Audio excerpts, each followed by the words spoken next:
नागा साधु और अघोरी साधु क्यों आम इंसानों से बिल्कुल अलग जीवन जीते हैं? क्यों वे गुफाओं, शमशानों और ऐसी जगहों पर रहते हैं जहां साधारण मनुष्य जाने की सोच भी नहीं सकता? आज की कथा में हम जानेंगे नागा साधुओं और अघोरियों की उस रहस्यमयी साधना को जिसे शास्त्रों में महाशिव के 5 स्वरूपों में से एक अघोर रूप से जोड़ा गया है।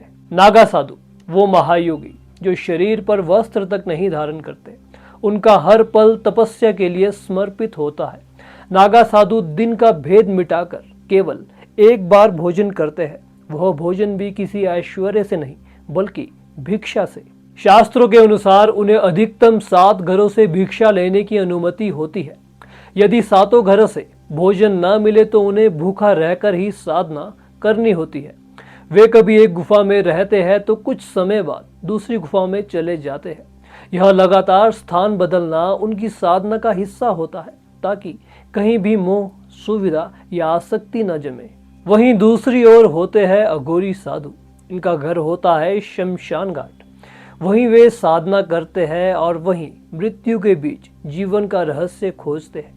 अघोरी अपने तप को सिद्ध करने के लिए ऐसी साधनाएं करते हैं जिन्हें देखकर आम इंसान विचलित हो सकता है। कहा जाता है वे कभी कभी अजली लाशों का मांस ग्रहण करते हैं।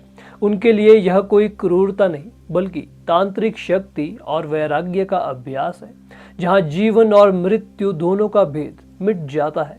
अघोरी मानव खोपड़ियों को अपने भोजन पात्र के रूप में इस्तेमाल करते हैं।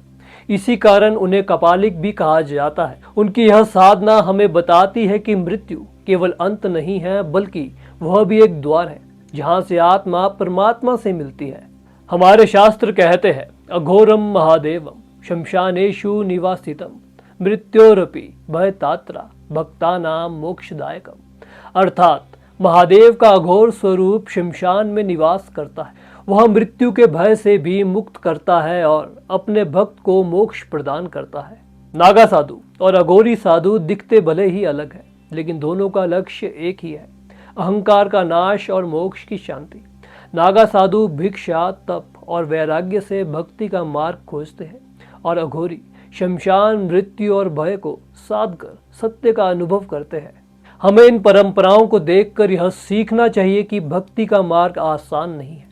कभी त्याग की आग से गुजरना पड़ता है तो कभी भय और मृत्यु की परछाई से, लेकिन अंत में मिलता है वही परम सत्य कि जहां शिव है वही मुक्ति है। याद रखो, भक्ति का असली रूप है समर्पण। ना जीवन का मोह, ना मृत्यु का भय, सिर्फ एक लक्ष्य, शिव से मिला।